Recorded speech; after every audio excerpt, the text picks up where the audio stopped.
Chúng tôi sẽ bán các loại thẻ vàng. Chúng ta đã có thẻ xanh, giờ đây sẽ có thêm thẻ vàng.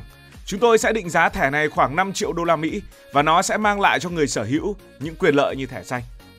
Tổng thống Mỹ Donald Trump đã tuyên bố như vậy vào cuối tháng 2 năm 2025. Tất nhiên, thẻ vàng ở đây không phải là thẻ vàng trong bóng đá.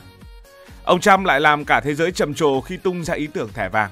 Một tấm vé trị giá 5 triệu đô la Mỹ để biến bạn trở thành một người Mỹ. Giống như kiểu mua vé VIP vào công viên Disneyland, nhưng lần này là một giấc mơ Mỹ trở thành sự thật. Vậy chuyện gì đang xảy ra với bản đồ thế giới và túi tiền của nước Mỹ? Ai được hưởng lợi từ thương vụ đình đám này? Và thẻ vàng thì khác với thẻ xanh như thế nào? Trước hết thì chương trình này sẽ thay cho chương trình thẻ xanh hiện nay. Chương trình EB5 hiện nay yêu cầu nhà đầu tư bỏ tối thiểu từ 800.000 cho đến hơn 1 triệu đô để đổi lấy thẻ xanh, với điều kiện ít nhất là tạo ra 10 việc làm cho người Mỹ. Chương trình này từng là một nguồn thu lớn cho nền kinh tế Mỹ. Có những giai đoạn trong vòng 5 năm, nó đã tạo ra khoảng 37 tỷ đô, vốn đầu tư trực tiếp và hàng trăm nghìn việc làm. Để mà so sánh thì những nước như là Bồ Đào Nha, Hy Lạp, Malta có chương trình đầu tư thị thực rẻ hơn rất nhiều, chỉ từ 250.000 cho đến nửa triệu đô. Và Canada cũng có chương trình tương tự với yêu cầu là thấp hơn. Đó là về thẻ xanh, còn bây giờ sẽ có thẻ vàng thay thế cho chương trình đó.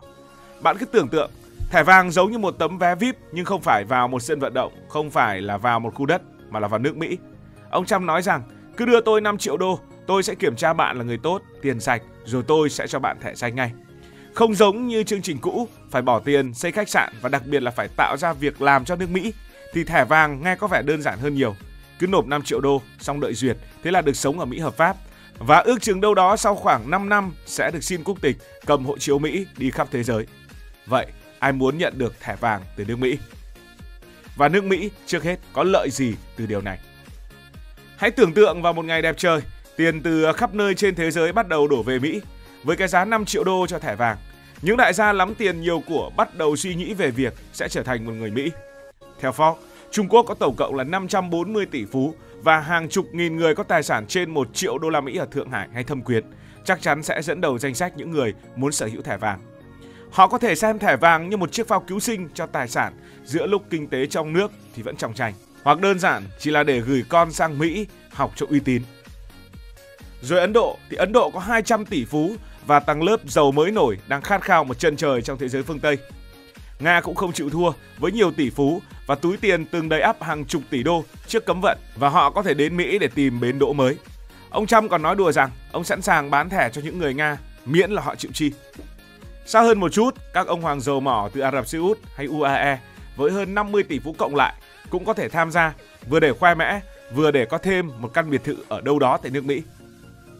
Giả định mỗi năm có khoảng 10.000 người mua thẻ vàng, Mỹ sẽ biến thành thỏi nam châm hút tiền từ khắp các châu lục. Hãy thử nghĩ mà xem, bản đồ thế giới có bao giờ nhộn nhịp đến thế hay không với những đường bay kết nối đến nước Mỹ? Nhưng câu chuyện thì không chỉ dừng ở đó, tiền chảy vào Mỹ rồi sẽ neo đậu ở đâu? Hiện tại thì ông Trump cũng chưa có ý định rõ ràng về việc xử lý số tiền cho thẻ vàng như thế nào. Và đừng ngạc nhiên nếu thấy một ngày nào đó tiền đổ thẳng vào New York, nơi có GDP nội địa 1,8 nghìn tỷ, hay San Francisco khoảng 700 tỷ đô, hay Miami đang nóng bỏng với bất động sản. Giá nhà ở Manhattan hiện đã là khoảng 1,2 triệu đô một căn.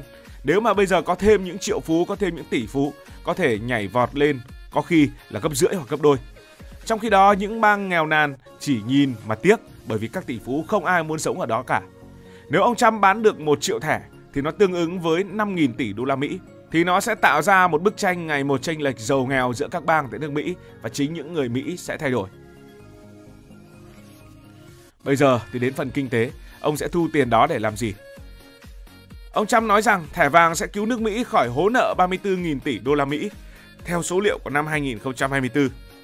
Thử tưởng tượng bây giờ bán được 1 triệu thẻ, Mỹ sẽ bỏ túi 5.000 tỷ đô la Mỹ, tương ứng với xóa được khoảng 14% nợ quốc gia.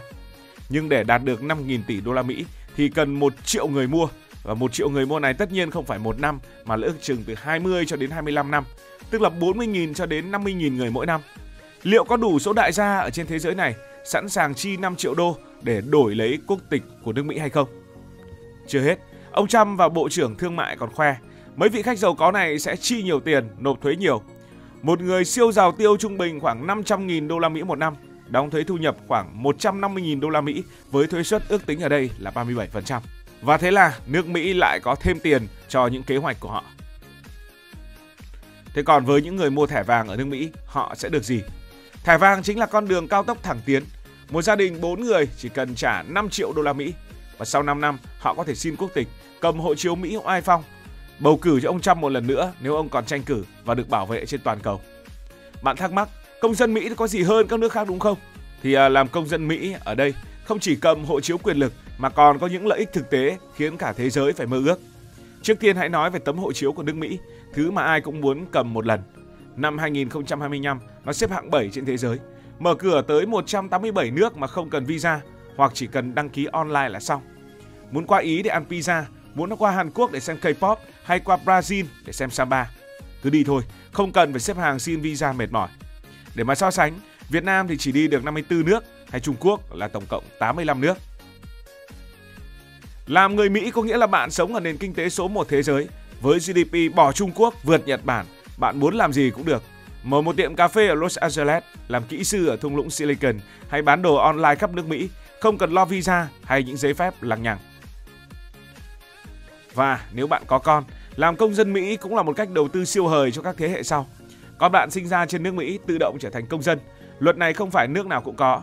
Ví dụ Đức hay Nhật chỉ tính theo bố mẹ.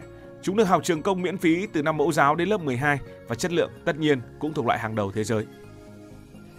Với sức mạnh ngoại giao đứng đầu thế giới, công dân Mỹ ở nước ngoài cũng sẽ được hưởng lợi khá nhiều. Mỹ thì không miễn phí y tế như một số nước khác nhưng vẫn hơn nhiều nước không có gì cho người già.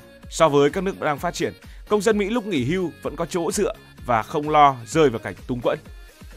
Tóm lại, làm công dân Mỹ là người ta có hộ chiếu đi khắp nơi, sống ở một đất nước có nhiều cơ hội kiếm tiền, con cái được học hành tử tế, được bảo vệ chắc chắn và nghỉ hưu cũng an tâm. Nhưng tất nhiên chẳng có cái gì là hoàn hảo hết cả. Ở Mỹ thì thuế thu nhập rất cao, y tế cực kỳ đắt, đường phố đôi lúc lộn xộn, nhưng so với nhiều nước khác thì Mỹ vẫn là một sân chơi mơ ước.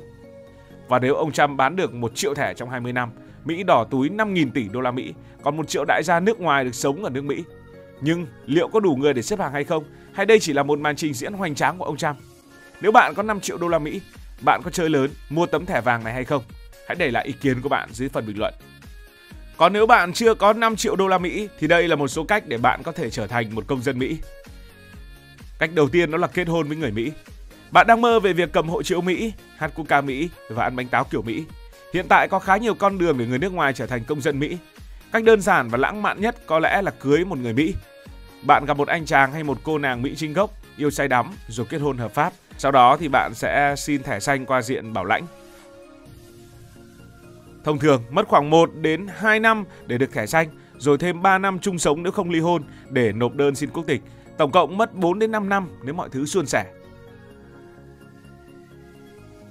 Nhưng tất nhiên cũng không hề dễ dàng gì. Cơ quan di trú Mỹ sẽ kiểm tra rất gắt. Họ muốn chắc chắn bạn không phải là những người yêu giả, lấy thật. Có người từng kể rằng phải mang cả album ảnh cưới, mang hóa đơn đi chơi chung, thậm chí tin nhắn yêu thương để chứng minh. Chi phí thì nhẹ nhàng, khoảng từ 2.000 cho đến 3.000 đô cho các loại phí đơn từ. Và bạn có muốn thử kiểu này hay không? Một thứ tình yêu xuyên biên giới như vậy. Cách thứ hai, nếu không tìm được chân ái nước Mỹ, bạn vẫn có cơ hội nếu có người thân là công dân hoặc thường trú nhân Mỹ. Cha mẹ, anh em, con cái hoặc vợ chồng đều có thể bảo lãnh bạn. Ví dụ, nếu bố mẹ bạn đã là công dân Mỹ, họ sẽ nộp đơn cho bạn, chờ đợi 1-2 năm là có thẻ xanh. Sau đó thêm 5 năm để xin quốc tịch, tổng cộng là 6 đến 7 năm. Nhưng nếu là anh em ruột bảo lãnh thì có thể phải chờ đợi lâu hơn, lên đến 10 đến 15 năm vì danh sách chờ quá đông, đặc biệt với người từ Trung Quốc, Ấn Độ, Mexico hay là Philippines. Chi phí dao động từ 1.500 đến 2.000 đô, chưa kể tiền vé máy bay sang Mỹ để đoàn tụ. Con đường này cũng cần kiên nhẫn nhưng ấm áp kiểu gia đình. Cách thứ ba, bạn là người tài giỏi, có kỹ năng đặc biệt. Nước Mỹ thì rất thích những người như vậy. Với visa làm việc dành cho chuyên gia công nghệ, bác sĩ, kỹ sư, bạn sẽ sang Mỹ làm việc rồi xin thẻ xanh qua diện lao động. Nếu bạn xuất sắc, ví dụ như là giành giải Nobel hay là huy chương Olympic, điều này sẽ cho phép lấy thẻ xanh nhanh chóng trong vòng 1-2 năm. Người bình thường thì sẽ mất 3 đến 7 năm tùy quốc tịch vì danh sách chờ rất dài. Sau khi có thẻ xanh, chờ thêm 5 năm để xin quốc tịch, tổng cộng có thể từ 6 cho đến 12 năm. Chi phí sẽ dao động từ 5.000 đô cho đến 10.000 đô, cộng thêm tiền thuê luật sư nếu hồ sơ phức tạp. Mỗi năm Mỹ cấp khoảng 140.000 thẻ xanh diện lao động, nhưng cạnh tranh cũng rất khốc liệt. Và cách cuối cùng, nếu bạn đang gặp nguy hiểm ở quê nhà như bị đàn áp, bạn có thể xin tị nạn khi đặt chân đến Mỹ. Nếu được chấp thuận, bạn xin thẻ xanh sau 1 năm, rồi 5 năm sau xin quốc tịch, tổng cộng là 6 năm. Nhưng tỷ lệ thành công khá thấp. Ví dụ năm 2023, chỉ 37% trong tổng số 200.000 đơn tị nạn được duyệt. Bạn phải chứng minh nỗi sợ là có thật bằng giấy tờ, bằng lời khai và đôi khi là bằng cả nước mắt nữa. Ngoài ra, còn có vài cách hiếm hoi khác, nhưng những cách đó là rất khó khăn và xác suất thì cực kỳ ít. Cảm ơn vì đã quan tâm theo dõi câu chuyện này. Cảm ơn các bạn đã dành sự đồng hành cùng Hải Thanh Story. Đi qua những vùng đất, khám phá những điều mới.